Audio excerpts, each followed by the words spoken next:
안녕. 오늘도 재미있는 성경 이야기 들려줄게. 3권 2편 첫째 이야기. 장대 위에 달린 뱀.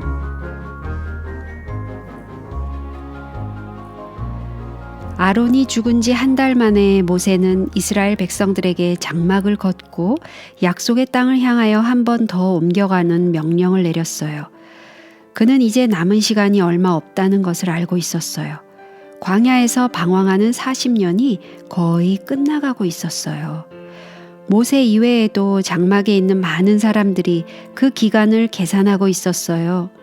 고라와 다단과 아비람의 반역 이후에 수많은 소년, 소녀들은 억지로 살 수밖에 없었던 뜨겁고 메마른 광야에서 다 어른들이 되었어요.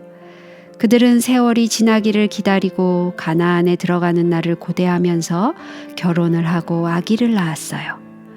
세월이 왜 그렇게도 천천히 지나가는지요. 10년, 20년, 30년 시간이 지날수록 애굽에서 나왔던 어른들은 하나씩 둘씩 죽어갔어요. 광야에서 방황하는 40년은 끝날 것 같지가 않았어요. 그러나 35년, 36년, 37년, 38년 드디어 끝이 다가왔어요. 이제 2년만 더 기다리면 되었어요. 그런데 또 실망이 닥쳐온 것이었어요. 그들이 다시 길을 떠날 때 예정대로 북쪽으로 가는 게 아니고 홍해길로 쫓아서 에돔 땅을 둘러 남동쪽으로 여행하는 것이었어요. 이건 정말 너무했어요. 그들은 홍해라면 더 이상 쳐다보기도 싫었거든요. 가능하면 가장 가깝고 빠른 길로 가나안에 가는 것만이 그들의 소원이었어요. 왔던 길을 다시 돌아간다는 생각만 해도 그들은 속이 상했어요. 성경은 그들이 길 때문에 더욱 낙심했다고 말했어요. 결국 그들은 약속의 땅을 지나쳐 가는지도 모르겠다고 생각하게 되었어요. 백성들은 또다시 하나님과 모세를 향하여 원망을 터뜨렸어요. 어찌하여 우리를 애굽으로 인도하여 올려서 이 광야에서 죽게 하는고?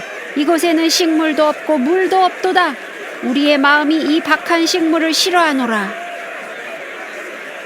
잠시 동안 또 다른 반역이 일어날 것 같았어요.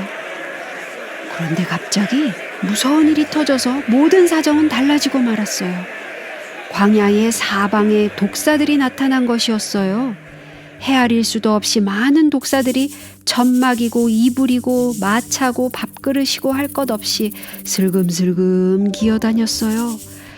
사방이 뱀천지였어요. 너무나 무서운 일이었어요.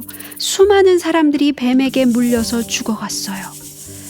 아무리 죽이려고 해도 죽이면 죽일수록 더 많이 나타나는 것이었어요. 사람들은 무서워서 제대로 밥을 먹거나 잠을 잘 수가 없었어요. 그러나 뱀들을 처치할 길은 전혀 없는 것 같이 보였어요. 견디다 못해 백성들은 모세에게 가서 도움을 청했어요.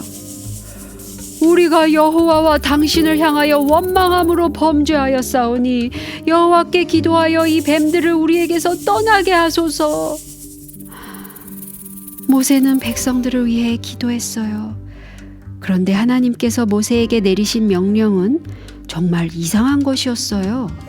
그분께서는 어떻게 뱀을 없애라는 방법을 가르쳐 주시지 않고 어떻게 해야 뱀에게 물린 사람들이 나을 수 있는지를 말씀하셨어요. 불뱀을 만들어 장대 위에 달라 물린 자마다 그것을 보면 살리라. 드디어 모세는 놋뱀을 만들어 장대 위에 달았어요. 뱀에 물린 자마다 이 놋뱀을 쳐다보면 살아날 것이었어요. 그러자 놀라운 일들이 벌어졌어요. 장막에서는 곳곳마다 다 나았다! 살았다! 하는 기쁜 외침이 들려왔어요. 놋뱀을 보기만 하면 죽어가던 사람이 신기하게 낫는 것이었어요. 한 어머니가 어린 아들을 팔에 안고 있었어요. 그 여인은 아들 때문에 근심에 가득 차 있었어요. 그 아이의 병은 너무도 위독했어요. 뱀에 물린 상처에 독이 점점 퍼져가고 있었거든요. 이제 몇 분 후에 그 아들이 죽을 것은 뻔한 일이었어요. 그 여인은 아들이 장대 위에 달린 놋뱀을 쳐다보게 하려고 온갖 애를 다 썼어요. 아가, 쳐다보기만 하면 돼. 한 번만 쳐다봐요. 응? 어머니는 미친 듯이 소리를 쳤어요. 뭐를 보는 건데? 불쌍한 아이는 힘없이 말했어요. 저 뱀, 구리뱀, 저거 쳐다보기만 하면 살 수 있어. 그 아이는 천천히 고개를 돌렸어요. 그의 얼굴에 미소가 떠올랐어요. 아픔은 사라졌어요. 그가 쳐다본 즉시 고침을 받은 것이었어요. 장막 곳곳에서 이런 광경이 벌어졌어요. 이스라엘 자손들은 그들에게 매우 필요한 교훈을 배웠어요. 그것은 바로 하나님의 말씀을 믿는 믿음의 능력이었어요. 왜냐하면 그들을 구해준 것은 놋뱀이 아니었거든요. 결코 놋뱀이 아니었어요. 놋뱀은 단 한 사람의 생명도 구할 수가 없었어요. 아니, 놋코끼리나 놋염소일지라도 다 마찬가지였어요. 그러나 그들이 하나님의 말씀대로 그 뱀을 쳐다보았을 때 그들의 믿음은 하나님의 능력을 통하여 생명을 건지게 한 것이었어요. 이스라엘 자손들은 오랫동안 이 놋뱀을 간직했어요. 그러나 세월이 흘러 그 참뜻을 잊어버리게 되자 그들은 그것을 우상으로 만들어 버렸어요. 심지어는 그것이 신이나 되는 것처럼 거기에 향을 피우기까지 했어요. 수백 년 후에 선한 왕 히스기야가 그것을 깨뜨리며 그것을 느후스단이라고 불렀는데 그것은 놋조각이라는 뜻이에요. 그건 사실이었어요. 놋조각 자체는 아무도 구원하지 못하고 병을 고치지도 못하는 거예요. 수백 년 후에 예수님께서는 니고데모에게 이렇게 말씀하셨어요. 모세가 광야에서 뱀을 든 것 같이 인자도 들려야 하리니 이는 저를 믿는 자마다 영생을 얻게 하려 하심이라. 이 말씀은 예수님이 하신 말씀 중에서도 가장 아름다운 말씀이에요. 그분께서 갈바리의 십자가에 달리셨기 때문에 그때 이후로는 믿음으로 예수님을 바라보는 사람이면 누구든지 죄악의 구렁텅이에서 구원을 받아온 것이었어요.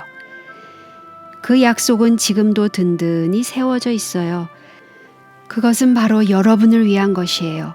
그리고 이 세상에 있는 모든 소년, 소녀들의 것이기도 해요. 만일 오늘 여러분이 마귀 혹은 사탄이라고 하는 옛 뱀에게 물리게 되면 여러분의 눈을 예수님께 돌리세요. 그분의 십자가를 생각하세요.